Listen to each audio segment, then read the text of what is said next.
6 जुलाई को जो यूजीसी का नोटिफिकेशन आया, उस दिन के बाद से जितने भी हायर एजुकेशन में पढ़ने वाले बच्चे हैं, सबके माइंड में एक क्वेश्चन आया कि लाइफ इम्पॉर्टेंट है या डिग्री। हालांकि इम्पॉर्टेंट तो दोनों ही हैं, लेकिन इस सिचुएशन में कहीं ना कहीं पहले लाइफ आती है। यूजीसी के नोटिफिकेशन को देखते हुए तो यही लगता है यूजीसी कहीं ना कहीं कोरोना के केसेस के मामले में इंडिया को नंबर 1 पोजीशन में लेके आना चाहती है। तभी उन्होंने इस क्रिटिकल सिचुएशन में एग्ज़ाम कंडक्ट कराना ऑफलाइन उचित समझा है। वी ऑल नो कि इंडिया का डिजिटल इंफ्रास्ट्रक्चर कितना अच्छा है कि हर कॉलेज ऑनलाइन एग्ज़ाम नहीं कंडक्ट करा सकता है।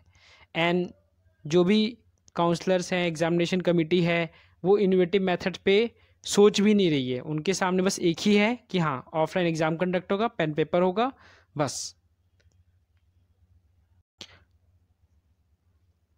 यूजीसी के नोटिफिकेशन के पीछे जो उनका इंटेंशन है, उसको हाल ही में एजुकेशन मिनिस्टर रमेश पोखरियाल निशंक ने कहा कि एग्ज़ाम ज़रूरी है क्योंकि ग्लोबल प्रोग्राम में एक्सेप्टेंस के लिए बहुत ही ज़रूरी है। तो क्या हमारा Indian education system, specially higher education system, इतना ग्लोबल स्टैंडर्ड को मीट कर पाता है या नहीं? ज़रा देखते हैं। 93% MBA graduates are unemployable. Problem with management education in India. So ये तो हालत है, हम अपने इंडिया के इंडस्ट्री के स्टैंडर्ड को तो मीट नहीं कर पा रहे हैं, एंड हम बात करें ग्लोबल स्टैंडर्ड्स के। Over 80% Indian engineers are unemployable, lack new age technology skills. So ये हाल है एजुकेशन सिस्टम का अपने इंडिया में। इंडिया की जो इंडस्ट्रियल डिमांड है, उसको तो कहीं ना कहीं हमारी जो यूनिवर्सिटीज़ हैं वो फुलफ़िल कर नहीं पा रही हैं सही वर्कफोर्स देकर, इंडस्ट्री रेडी स्टूडेंट देकर। एंड हमारे HRD मिनिस्टर बात करते हैं ग्लोबल प्रोग्राम्स की, ग्लोबल स्टैंडर्ड की, वो भी इस कोरोना वायरस के टाइम पे। चलो पेपर देने जाया भी जाता, बट ग्लोबल एक्सेप्टेंस कहाँ है ये हम डाटा से देख सकते हैं। Corona virus has a great risk for airborne spread, WHO।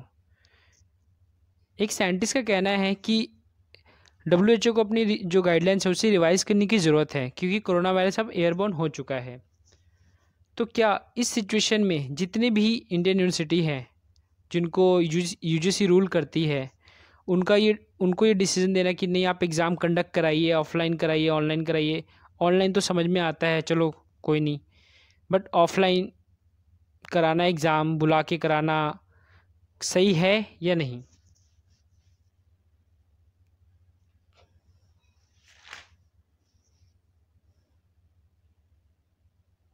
And सबसे बड़ी बात, क्या इस एरा में भी हमारे पास ट्रेडिशनल एग्जामिनेशन सिस्टम ही है स्टूडेंट के इंटेलिजेंस को, नॉलेज को और उसकी अंडरस्टैंडिंग को चेक करने का?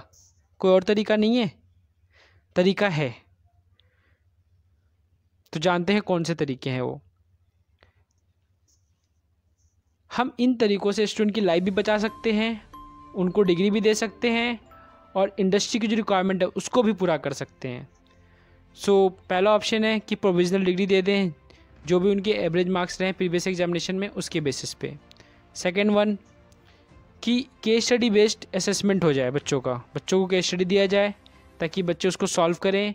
केस स्टडी से ब्रेन स्टॉर्मिंग ज़्यादा होती है, प्रॉब्लम को बच्चे ज़्यादा सॉल्व करते हैं, उनकी जो अकेडमी की कॉन्सेप्ट है सारी यूज़ हो सकता है उसमें।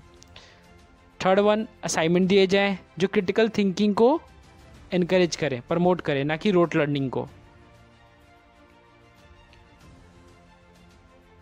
अब हम सबके सामने सवाल ये उठता है, आज के टाइम में जैसे कोरोना वायरस बिल्कुल अननोन सिचुएशन था सबके लिए, और आगे भी हम सबके लाइफ में अननोन सिचुएशंस ही आएंगी, तो क्या कोई ऐसा सॉल्यूशन है जिससे जो आज के बच्चे हैं या जो भी यूथ है उनको अननोन सिचुएशन के लिए रेडी किया जा सके? तो आंसर इज यस। वो कैसे? इमोशनल क्वोशंट को इम्प्रूव करके। आज के टाइम में टेक्नोलॉजिकल एडवांसमेंट को देखते हुए और जो दूसरे चेंजेस हो रहे हैं इन्वायरमेंट में, उनको देखकर ये प्रिडिक्ट करना बहुत ही मुश्किल है कि आने वाले टाइम में और क्या क्या चेंजेस हो सकते हैं। एंड एक स्टडी आई है इसी के रिगार्डिंग कि जो 65% किड्स हैं जो इस वक्त किंडरगार्टन में पढ़ते हैं, वो आफ्टर 10 to 20 ईयर्स जब वो जॉब करेंगे तो वो ऐसी टेक्नोलॉजी पे काम करेंगे जो अभी तक इन्वेंट ही नहीं हुई है। सो ये जो सिचुएशन है हम सब के लिए बहुत ही मतलब अनप्रिडिक्टेबल है। सो ये ग्लोबल प्रॉब्लम बनती जा रही है धीरे धीरे। तो इसको मीट करने के लिए, इसको सॉल्व करने के लिए हमें एक नया नॉलेज स्ट्रक्चर तैयार करने की ज़रूरत है, जिसमें हम इमोशनल क्वोशंट पे ध्यान दें, जिसमें बच्चों को ये बताया जाए कि कैसे इमोशनली स्टेबल रहना है। अगर बच्चे इमोशनली स्टेबल हैं तभी वो लाइफ में अननोन सिचुएशन को हैंडल कर पाएंगे, जैसे कि अभी कोरोना वायरस के टाइम में हो रहा है कि इमोशनल इंटेलिजेंस की वजह से ही कोरोना वायरस की जो क्राइसिस है उससे लोग ओवरकम धीरे धीरे हो रहे हैं। और टाइम ऐसा आ चुका है कि अननोन सिचुएशन अब आगे अननोन ही होंगे सारे, जो पता ही नहीं कि एग्जैक्टली क्या क्या प्रॉब्लम हो सकता है हम सबके लाइफ में। और रेट ऑफ चेंज पहले के टाइम में कांस्टेंट था, बट अब के टाइम में रेट ऑफ चेंज बहुत ही इंक्रीज़ हो रहा है। So future is already hair. अगर आप गूगल करेंगे तो ये पाएंगे कि कई स्कूल्स में, कॉलेजेस में जो हैं बाहर की, वहाँ पे बच्चे कोडिंग सीखना शुरू कर चुके हैं। इस लाइक कि इंग्लिश दूसरी लैंग्वेज जो सो हम सबको आती है, तो आने वाले टाइम में 5 से 10 साल बाद, 15 साल बाद कोडिंग ऐसा एक लैंग्वेज हो जाएगा जो हर किसी को आता होगा। तो कहीं ना कहीं इमोशनल स्टेबिलिटी पे ध्यान देना बहुत ही ज़रूरी है। World is changing, future is here, but ये है कि ये अनइवन तरीके से चेंजेस सारे डिस्ट्रीब्यूटेड हैं। So thank you for listening.